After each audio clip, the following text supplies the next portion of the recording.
बिल्कुल। प्रधानमंत्री मोदी जी न बृजभूषण शरण सिंह के आरोपों पे बोलते हैं, न पुलवामा के खुलासे पे बोलते हैं, न हाथरस पे बोलते हैं, न उन्नाव पे बोलते हैं, न देहरादून पे बोलते हैं। तमाम ऐसी महिला मंत्रियां हैं और इस देश में तमाम ऐसे महिला संगठन हैं। वो लोग जब देश में महिलाओं के हित की बात आ जाती है तब क्यों चुप हो जाते हैं? आपने देखा होगा किसान आंदोलन था, उस समय कह रहे थे तो खालिस्तानी किसान हैं, ये तो पाकिस्तान से आए हैं। आज अगर यही पाकिस्तान में आंदोलन हो रहा होता तो प्रधानमंत्री और गोदी मीडिया नंगा नाच कर रही होती। उनको नहीं तब दिखाई देता। जब कर्नाटक में चुनाव था तब सारी स्ट्रीम मीडिया यहाँ पे पहुंचती थी और प्रोपेगेंडा फैलाती थी। ईमानों से जंग लड़िए और जंग के खिलाफ हमारी ये लड़ाई जारी रहेगी और हम लड़ेंगे, जीतेंगे। ऊपर हो गया आंदोलन को। देखिए, जिस तरीके से देश की बेटियां, जब प्रधानमंत्री नरेंद्र मोदी जी जब यही बेटियां मेडल लेके आती हैं तो प्रधानमंत्री मोदी जी फोटो खिंचवाने बड़ी अच्छी फ्रेम में आके और कहते हैं कि विनेश मेरी बेटी है, मेरे परिवार की बेटी है। लेकिन मैं प्रधानमंत्री जी से पूछना चाहता हूं, 28 को संसद भवन का उद्घाटन करने तो आप जा रहे हैं, यहां से चंद 500 मीटर दूरी पे संसद भवन जो सेंट्रल विस्टा, जो देश के करोड़ों जनता के पैसों का, किसानों के पैसे का, सबके पैसों का जो संसद भवन बन रहा है, उसका मोदी जी उद्घाटन तो करने जा रहे हैं, लेकिन देश की बहन बेटियों के पास आ नहीं पा रहे हैं, देश की बहन बेटियों के लिए आवाज नहीं उठा पा रहे हैं। क्या ऐसा प्रधानमंत्री हमें देश में चाहिए? आप बताइए। आप तो पत्रकारिता कर रहे हैं, आप मोदी जी से सवाल नहीं पूछेंगे और देश की जनता से सवाल पूछने आ जाएंगे। महंगाई, बेरोजगारी, इन सब पे सवाल नहीं पूछेंगे, आप केवल मोदी जी की वाहवाही करेंगे। ऐसा प्रधानमंत्री चाहिए? बताइए। आपके घर में बहन बेटियां नहीं है हैं? आप बहन बेटियों के साथ खड़े हैं कि नहीं खड़े? आज पत्रकार लोग भी बता दीजिए, बताइए खड़े हैं? खड़े हैं? सुनिए, हाँ या ना में जवाब, हाँ या ना, हाँ या ना में जवाब दीजिए, हाँ या ना में जवाब दीजिए। आप सभी लोग हमारी बहनों के साथ खड़े हैं? पत्रकार बताइए, खड़े हैं ना? तो वही चीज है, ये देश के पहलवान हैं।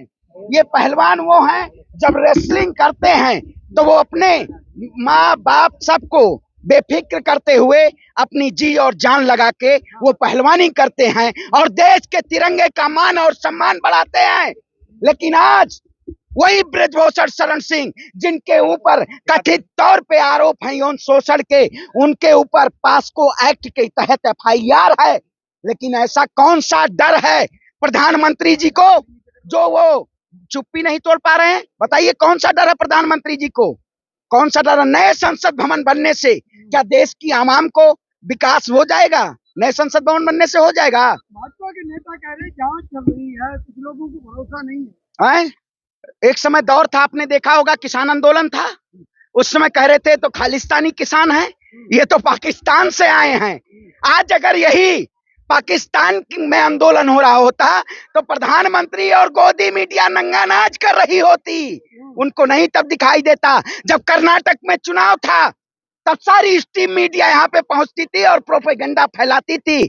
आज नहीं क्यों दिखा रही है? क्योंकि आज मसाला उनको नया संसद भवन, न राष्ट्रपति को बुलाया जा रहा है, न उपराष्ट्रपति को बुलाया जा रहा है। प्रधानमंत्री जी अपने मुंह में मिट्टू बनेंगे, विश्व में डंका बज रहा है, अंधभक्त बताएंगे, लेकिन बहन बेटियों को न्याय नहीं मिल पा रहा है, ये नहीं बताएंगे।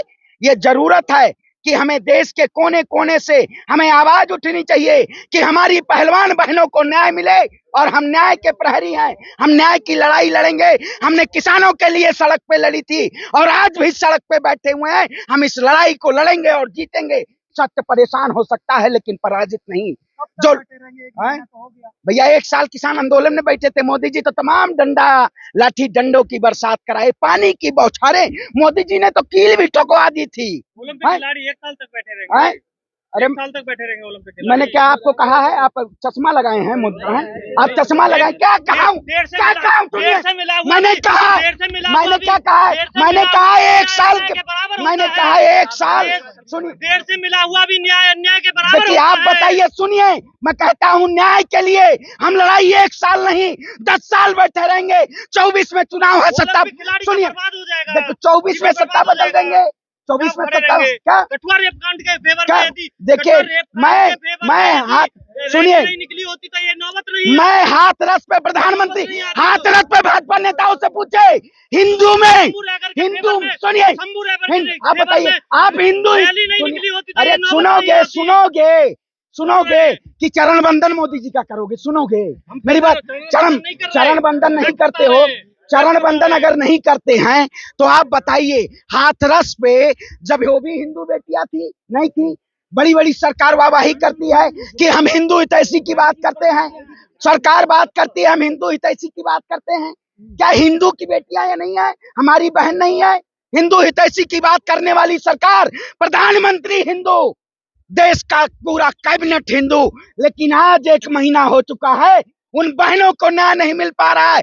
जिस देश में नारियों की पूजा होती हो, उस देश में नारी शक्ति सड़क पे बैठी हुई है खुले आसमान पे, वह विश्व में डंका बज रहा है। आज जैसे पत्रकार डंका बजवा रहे हैं कि मोदी जी का डंका बज रहा है, वाहवाही हो रही है, विश्व के सबसे बड़े नेता हैं, विश्व के सबसे बड़े नेता हैं और अपना है सबसे बड़ी पार्टी। अरे भैया, आपराधिक जनता पार्टी है ये, जो अपराधों को संरक्षण देती हो, ये अपराधियों को बचाने का काम करती हो। मैं कहता हूं, उठाइए एडीआर की रिपोर्ट, आज आपको पता चल जाएगा। मोबाइल अगर आप सबके पास है, पढ़ लीजिएगा, आप खोल लीजिए। एडीआर की रिपोर्ट में भारतीय जनता पार्टी के जो सांसद हैं, उसमें से 60 से ज्यादा सांसद के ऊपर अपराध का मुकदमा है। इसका खुलासा नहीं होगा? क्यों नहीं होगा इसका खुलासा? प्रधानमंत्री मोदी जी कहते थे तो किसानों की आय दोगुनी करेंगे। जब किसान आंदोलन खत्म हुआ था, वो कहते थे एमएसपी पे गारंटेड कानून लाएंगे। कहां गया कानून, कहां गया है? एमएसपी दिलाएंगे, गेहूं धान के मूल्यों का मूल्यांकन कराएंगे, कहां गया? जब किसान हल चला के अन्न उपजाता है, देश की 134 करोड़ जनता को निवाला देता है, वो वही किसान की बेटी है। जय जवान जय किसान और जय पहलवान है। इस देश में पहलवानों के न्याय के लिए पूरे देश की जनता खड़ी होगी। आप हमें भटका सकते हैं, प्रोपेगेंडा के जरिए गुमराह कर सकते हैं, ये मुट्ठी भर है, ये मुट्ठी भर भगत सिंह है, इसमें कोई अशफाक उल्लाह खान है, कोई सुखदेव है, कोई राजगुरु है। और भगत सिंह ने कहा था, बहरों को जगाने के लिए धमाके की जरूरत होती है, ये आवाज का धमाका है। इस सीने पे आप चाहे बुलडोजर चलवा दीजिए, चाहे गोलियां चलवा दीजिए, हम अपनी बहन बेटियों को ले न्याय की बात करेंगे। जिस तरीके से कैंडल मार्च में तिरंगा को लेके पूरे देश की बहन बेटियां, बुजुर्ग सभी लोग इंडिया गेट की तरफ गए थे, ठीक है, वो एक संदेश था कि हम गांधीवादी लोग हैं, हम संविधान को मानने वाले लोग हैं। लेकिन अगर ये संविधान को मानते तो शायद बाबा साहेब भीमराव अंबेडकर के दिन या भगत सिंह राजगुरु के शहीदे के दिन संविधान का उद्घाटन करते। लेकिन ये तो सावरकर और गोडसे को मानने वाले लोग हैं, वीर सावरकर हैं। अरे भैया बताइए, आरएसएस की स्थापना कब हुई थी? पत्रकार महोदय, पता है आपको? 1885 नहीं पता है? नहीं पता है कि आप लोग अगर सच में, आप जैसे पत्रकारों को सलाम है, देश की बहन बेटियों की आवाज के नाम से हो रहा है तो आपको क्या दिक्कत है? आपके वीर हो सकते हैं, वो अंग्रेजी को चाटुकार थी, जो लगातार काला पानी की सजा हो, लगातार माफी पे माफी, माफी पे माफी, याचिका पे याचिका, माफी माफी माफी, आपको माफी मांगते रहिए। देश के लिए डिप्लोमेसी थी वो। देखिए, देश के लिए आप बताइए, कितने पूछ लीजिए, 1947 से पहले जब आजादी का आंदोलन था, कितने कच्छाधारियों ने देश की आजादी में अपना योगदान दिया था? कितने आरएसएस, नारंगी, संघी, बजरंगी, और कुछ लोग तो बिना बाल के भी कंघी करते हैं, बिना बाल के कंघी होती है। मोदी जी अगर कह दिया गधा दूध दे रहा है, तो आप भी कह दोगे गधा दूध दे रहा है? यही कहोगे? देखिए वही, हाँ, महंगाई मुमकिन है, बेरोजगारी मुमकिन है, बहन बेटियों को न्याय नहीं मिलेगा, ये मुमकिन है। सही बात कहा इन्होंने कि मोदी है तो ये सब मुमकिन है, कि बेटियों को न्याय नहीं मिल पाएगा। विकासों पे कभी आप चर्चा नहीं करी? मैं कहता हूँ, विनाश काले विपरीत बुद्धि, जिसका विनाश होने का समय आ जाता है तो उसकी बुद्धि भ्रष्ट हो जाती है। इसीलिए मोदी जी कहें, मेरे द्वारा संसद भवन उद्घाटन किया जा रहा है, बस मन की बात खत्म है, जनता की बात करिए। सब ये एपिसोड में बाबा रामदेव हॉस्पिटल चले गए मन की बात में, देश की जनता को कितने दिन में आप हॉस्पिटल पहुंचाएंगे? देश का ख्याल रखते हैं मोदी जी। देखिए मैं कहता हूं, बिल्कुल, देखिए वही चीज है, बिल्कुल प्रधानमंत्री मोदी जी न ब्रजभूषण शरण सिंह के आरोपों पे बोलते हैं, न पुलवामा के खुलासे पे बोलते हैं, न हाथरस पे बोलते हैं, न उन्नाव पे बोलते हैं, न देहरादून पे बोलते हैं। तमाम ऐसी महिला मंत्रियां हैं और इस देश में तमाम ऐसे महिला संगठन हैं। वो लोग जब देश में महिलाओं के हित की बात आ जाती है तब क्यों चुप हो जाते हैं? डर कहीं तो नहीं है? आपको भी तो डर नहीं है? ईडी, सीबीआई, पता नहीं कौन कौन से ऐसे नए नए पुलंदे ला के मोदी जी ऐसे फेंकते रहते हैं, लेकिन हम डरने वाले नहीं हैं। हम न्याय की और अधिकार की लड़ाई हम लड़ रहे हैं और मुझे पूर्ण विश्वास है कि एक किसान का बेटा जवान बनता है, एक किसान का बेटा ही बड़े बड़े कंपनियों में जाता है, जिसको मोदी जी ने बेचा, चाहे रेल को बेचा, सेल को बेचा, गेल को बेचा, बेल को बेचा, और अब हमारा पसीने जैसा तेल भी निकाल रहे हैं। आज क्या जरूरत थी? आज अगर हमें न्याय मिल गया होता, स्मृति ईरानी जी तो जब महंगाई थी तब तो गैस सिलेंडर लेके और चूड़ियां प्रधानमंत्री को भेजती थी। आज उनके शासनकाल में बेटियों को न्याय नहीं मिल पा रहा। आज चूड़ी कहाँ, खुद चूड़ी कहाँ गई? आज चूड़ी नहीं गई। वही दिखा भारत है।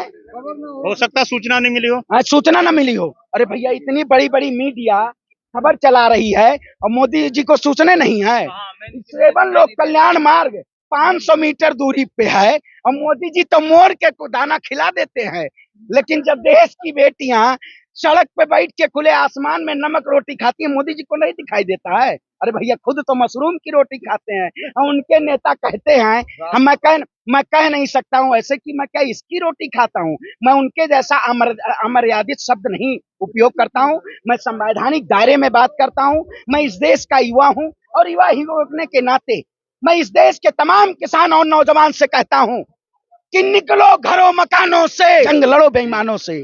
बेईमानों से जंग लड़िए और जंग के खिलाफ हमारी ये लड़ाई जारी रहेगी और हम लड़ेंगे, जीतेंगे। जय जवान, जय किसान, जय पहलवान, इंकलाब।